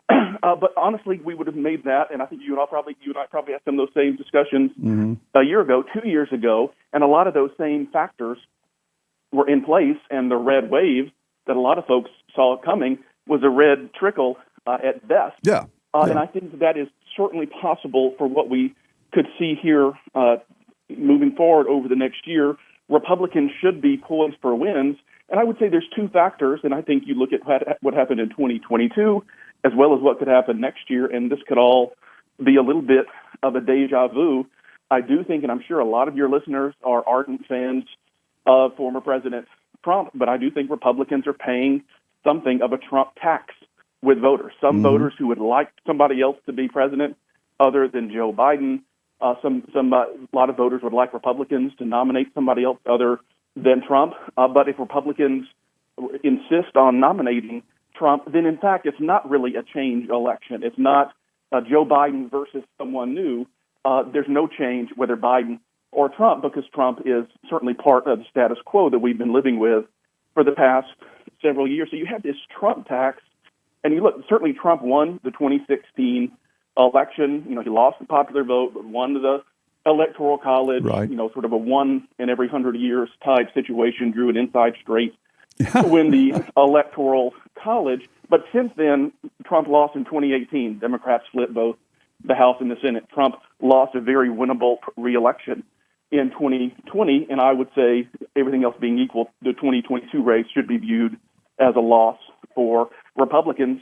So Republicans have lost 3 straight elections with Donald Trump being at the helm of the Republican Party. And I think that from the Democratic perspective, Democrats, the Biden folks, are pretty content with the face-off between Biden and Trump versus Biden and someone new. That is really where the change element could rear its head. I would almost say the Democrats are pushing for that matchup. The ones I've seen that have voted, they'd like to see that.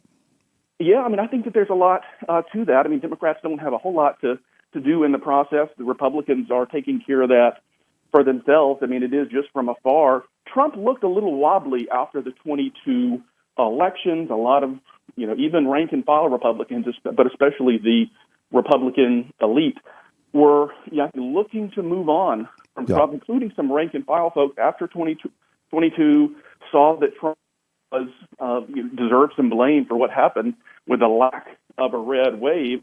And then it's a little difficult for me to get my head around, but Trump actually getting indicted multiple times seems to have pushed a lot of Republican voters back to Trump in a way that, maybe doesn't make a ton of sense to me on paper, but I think that's what we've seen. And certainly the Republicans, the DeSantis, the Scotts, the Haleys, the whoever, have not made the sale, have not created any real traction with the electorate. So, Trump, this is Trump's world. At least this is Trump's Republican Party. And it's hard for me to see anything shaking him out of that, which means we've got another Biden versus Trump election, in which Biden beat Trump in 2020. The Trump folks lost in 2022. Largely speaking, the Trump folks lost all the way back in 2018. So from a Democratic perspective, we've beaten this guy before. We'd rather, I think, face him again than take on someone new. Yeah, a known enemy is always better than an unknown.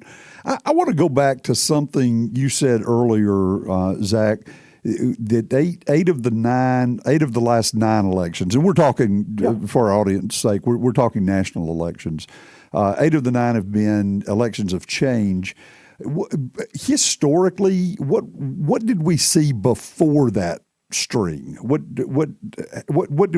does history show us before that? Before it started? Yeah, that's a good question. Being a change all the a very time. good question. I don't think we've ever seen a stretch like that before, where there's been that level of movement, where there's been that level of back and forth, and it goes back to, I mentioned 2006 is the first in that run, and before the 2006 election, we were in the middle of the Iraq War. The Katrina happened. The economy was teetering and about to collapse in the next year or two. Right. And in a lot of ways, the right track, wrong track numbers, the pessimism really has never recovered since that era. And so, at some level, maybe we'll never be, maybe it could be decades before we're back, right side up, where most voters think the country is going in the right direction. And it's not a coincidence that political polarization has increased in that time. The way people consume information has changed in that time. So I do think that there are, and the politicians certainly have a lot to do with this, but also just the infrastructure as well. There's a lot of motivation, a lot of incentive to keep people riled up, to keep people angry, to keep people ticked off, left and right, Democrat and Republican. Right. And I think that feeds this distrust, this pessimism, this anger, which is often revisited on one or both of the political parties. But you have this Trump issue, but I think, and Trump is a part of this other piece. But I do think Republicans, and this is, I think, a lot of what happened in 2022, you have a lot of voters not thrilled with Biden, not thrilled with the Democratic Party, very much open to something else. But Republicans nationally, I believe, have this threshold problem. Are they a serious governing party? Are they a serious governing party when there is, what I would characterize as election denialism among segments of the Republican Party, where there's sort of an obsession, with some of these culture war pieces in the Republican Party, as opposed to dealing with what people are grappling with day to day. Zach, aren't we seeing that right now in the speaker election? Yeah, I think that's a great example. That would have been on my list. Listen, if the question is, are Republicans a serious governing party, it's hard to look at what's going on in the speakership and answer affirmatively in that. Listen, I think today we saw the end of the Jim Jordan boomlet. It seems like it's going to be, I don't know who it's going to be, but I think we now know it's probably not going to be Kevin McCarthy. It's probably not going to be Steve Scalise, and it's probably not going to be Jim Jordan. So I think it's going to be somebody new, or maybe they just let acting Speaker Patrick McHenry stay there as the path of least resistance. But I think that's an open question. And if you're one of these voters who doesn't like Trump and doesn't like Biden, there's a lot of those voters out there. Yeah. Those voters broke toward Democrats in the 22 election. That's why Raphael Warnock beat Herschel Walker. That's why Fetterman beat Dr. Oz, and the whole gamut. And I think Republicans have a real question. Can they reach that the one-on-one campaign specific thing? But the Republican brand, the Democratic brand, is not perfect by any means. But I think the Republican brand has some real problems that they seem to keep going deeper in the cave as opposed to coming up to the sun. Going back to 2022, and you know this, I don't say this to blow your ego, but I tell people all the time, you're one of the best political prognosticators I've ever seen, and that is because you do look at a lot of tangibles, intangibles, just a lot of data. It's your job, so you've got to be able to take an honest look at it in order to do your job.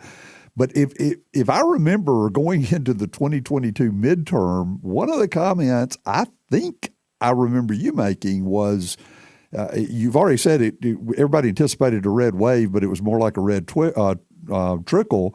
But I remember you saying at the time, there's really not enough turnover here for it to be a red wave. You were just simply looking at the seats that were up and saying that the numbers just aren't there for a red wave to develop.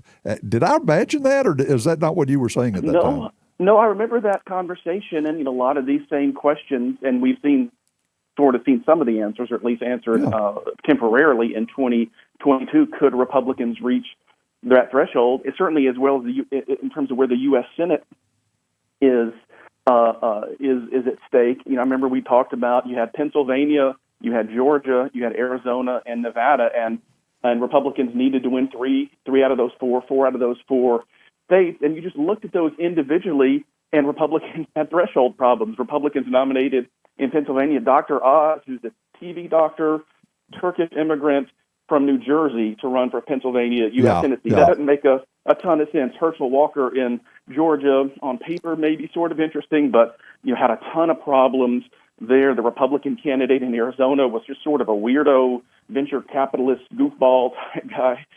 And so you could just sort of see race by race, Republicans had a big problem. And I'm sure everybody listening has strong opinions on the issue of abortion.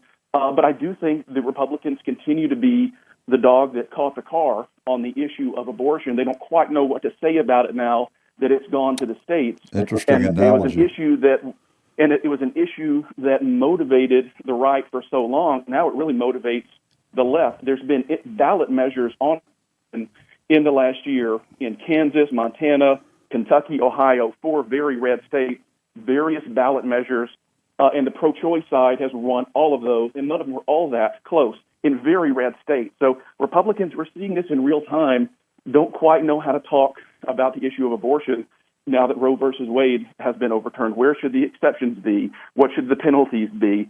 And that is, I think, one of the examples here that is a struggle for Republicans. And you're thinking about those voters in the middle who have questions about both parties.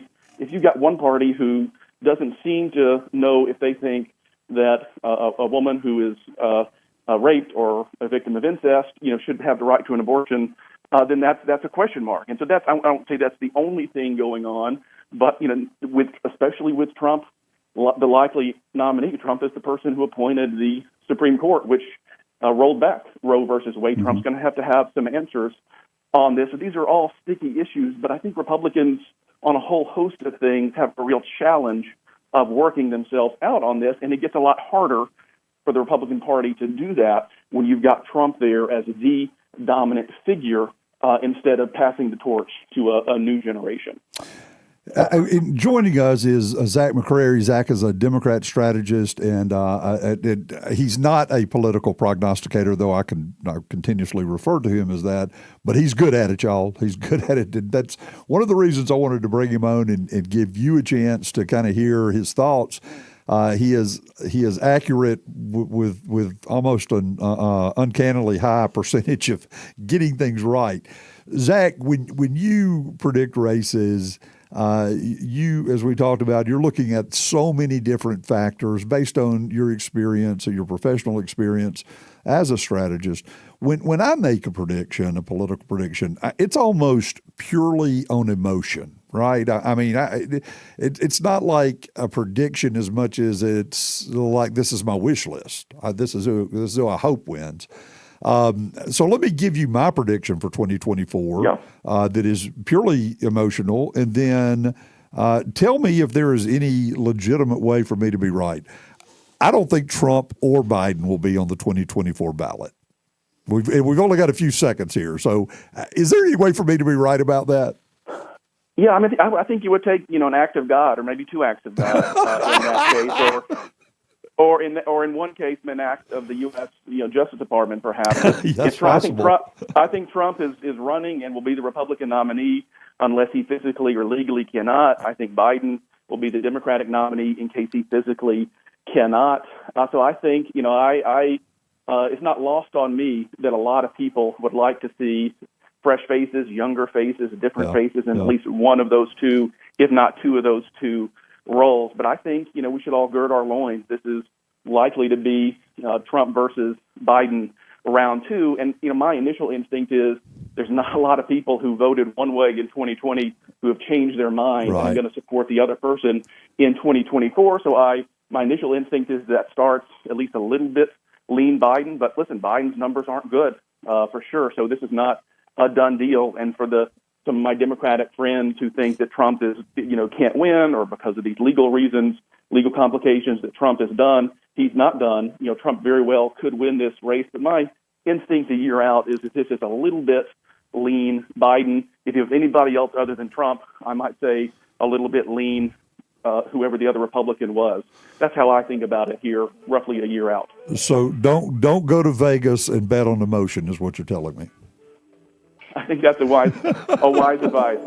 Zach McCrary, thank you for joining us. Great stuff there, and very interesting commentary. We always appreciate you, Zach. We will be back after this break for a little bit more Right Side Radio on a beautiful Friday afternoon.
Welcome back to Rightside Radio, and you're back just in time for us to say goodbye, to be honest with you. I want to thank our guests that we had today, Paul DeMarco, Jeff Poore from 1819 News, the editor-in-chief there, Brian Dawson, the CEO at 1819 News, joined us. And you just heard from Zach McCrae. Zach is a Democrat strategist. I love hearing his predictions on politics and the outcome of elections. He kind of sets back or sets aside his Democrat leanings when he starts predicting, because he's really a very pragmatic guy when he starts looking at the horizon. So I hope you enjoyed his input. I found it fascinating. I always do. And I will tell you that he is right a lot more often than he's wrong. So a good guy to follow, a good guy to keep an eye on. I thank all of you for joining us. I know you've got other options on your Friday afternoon, especially a beautiful one like we're having today, and for taking the time to listen to us. We appreciate that. Do have some late-breaking news. We don't know the details, but we do know that Donald Trump was just fined. I'm assuming that was for violating a gag order. In my opinion, placing a presidential candidate under a gag order is absurd anyway. So he'll do some fundraising letters, and he'll raise that fine in a heartbeat. The voters will cover that for him. That's it for Right Side Radio today. I enjoyed my day filling in for Phil. Phil will be back on Monday. Is that correct, Boomer? That's right. They'll have the regular voice back. So you stay around and listen in on Monday.